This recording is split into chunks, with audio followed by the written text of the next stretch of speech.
ছাত্ৰ ছাত্ৰীসকল, তোমালোকক মই আজি বাস্তৱ সংখ্যা আৰু সেইবিলাকৰ দশমিক বিস্তৃতি সম্পৰ্কে জনাম। গতিকে তোমালোকে কথাখিনি লিখি লৈ যাবা। বাস্তৱ সংখ্যা আৰু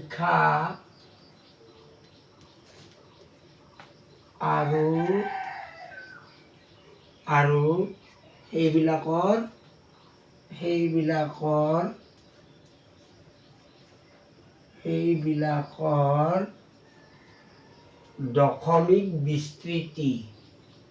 দশমিক বিস্তৃতি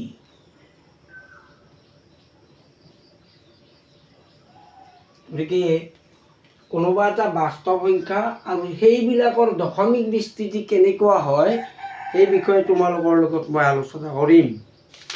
আমি প্ৰথমতে এটা উদাহৰণ লওঁ। 7/8 এইটো এটা p/q আৰ্হিৰ ভগ্নাংশ।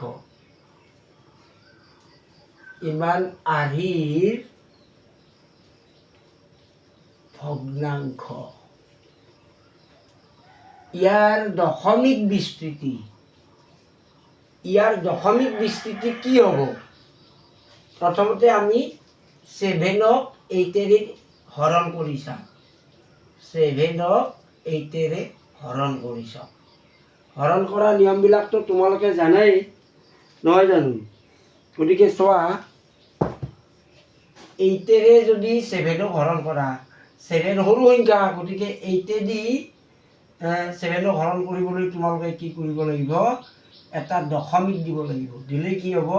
7ৰ কাষত এটা শূন্য আহিব। এতিয়া তুমি 8ৰে 70ক কিমান বাৰ যাব?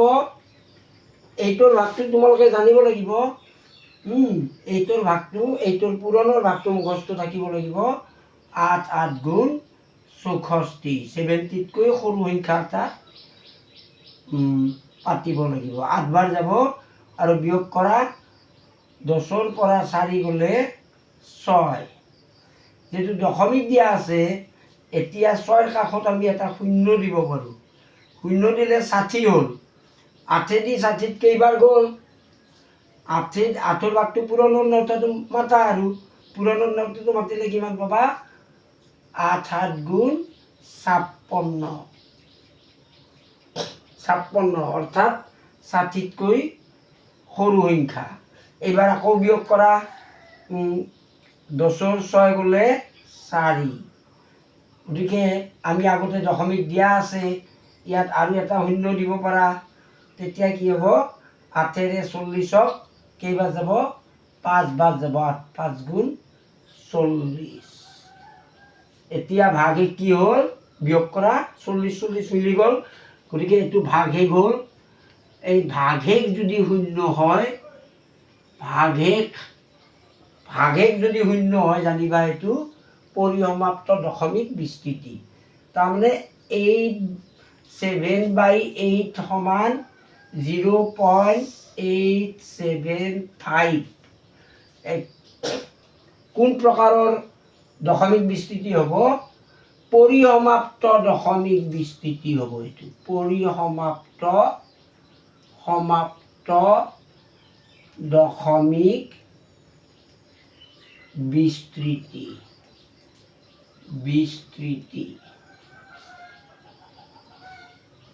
পৰিসমাপ্ত দশমিক বিস্তৃতি। এনেকুৱা ভগ্নাংশবিলাক সদায় পৰিসমাপ্ত দশমিক বিস্তৃতিয়ে হয়। কিয়নো ভগ্নাংকৰ যিটো হৰ আছে, হৰটো যদি 2ৰ ঘাত বা 5ৰ ঘাত বা 2 আৰু 5ৰ পূৰণফলৰ অৰ্থাৎ 10ৰ ঘাত হয়, তেনেহ'লে তাৰ দশমিক বিস্তৃতি সদায় পৰিসমাপ্ত দশমিক বিস্তৃতি হয়। কথাটো বুজি পালা? এতিয়া চোৱা, মই বেলেগ এটা অংক লৈ আহিছোঁ। এটা বেলেগ অংক মানে দশমিক বিস্তৃতি আমি পৰিসমাপ্ত দশমিক বিস্তৃতি যে হ'ব বেলেগ এটা অংক মই তোমালোকক দিছোঁ, চাই লোৱা। ধৰা তোমাৰ ইয়াত কি লিখিম আমি, ধৰা 8/25 এইটো লোৱা, 8/25। এইবাৰ আমি কি কৰিব লাগিব, 8ক 25 হৰণ কৰিব লাগিব। 25 সৰু ডাঙৰ সংখ্যা, 8 সৰু সংখ্যা, গতিকে দশমিক দিলা, দশমিক দিলে আমাৰ কি হয়, 0 এটা আহি যায়। এতিয়া 25 8ক কেইবাৰ যাব, 3 বাৰ যাব। 25 3 গুণ 75, 25 3 গুণ 75। এতিয়া বিয়োগ কৰা 5 হ'ব। আগতে আমাৰ দশমিক দিয়া আছে, 0 এটা ল'লোঁ, গতিকে এইবাৰ 25 50ত কেইবাৰ যাব, 2 বাৰ যাব, 50। ইয়াত ভাগে কি হ'ল, 0 হ'ল। যদি ভাগে 0 হয় তেনেহ'লে দশমিক বিস্তৃতিটো কি হ'ব, পৰিসমাপ্ত হ'ব। অৰ্থাৎ 8/25 মানে দশমিক ভগ্নাংশটো হ'ব 0.32, আৰু ই কোন ধৰণৰ দশমিক বিস্তৃতি হ'ব, পৰিসমাপ্ত দশমিক বিস্তৃতি। পৰিসমাপ্ত দশমিক বিস্তৃতি।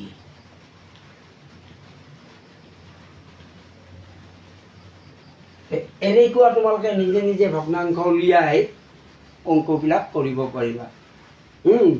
গতিকে পৰিসমাপ্ত দশমিক বিস্তৃতি থকা কেইটামান ভগ্নাংশ মই তোমালোকক দিছোঁ, তোমালোকে ঘৰত কৰিবলৈ চেষ্টা কৰিবা। যেনে ধৰা 36, এইটো তোমালোকে চেষ্টা কৰিবা, 36/100 এইটোৰ পৰিসমাপ্ত দশমিক বিস্তৃতি হ'ব। তাৰপিছতে 4 is the summation 1/8, এইটোৰ হ'ব দে, এইটো কৰিবলৈ চেষ্টা কৰিবা। আৰু এটা মই নিজাকে দিলোঁ, ধৰা 3/2 পৰিসমাপ্ত দশমিক বিস্তৃতিৰ ভগ্নাংশ হ'ব। গতিকে এইটো তোমালোকে ঘৰত কৰিবলৈ চেষ্টা কৰিবা। আজিলৈ ইমানে।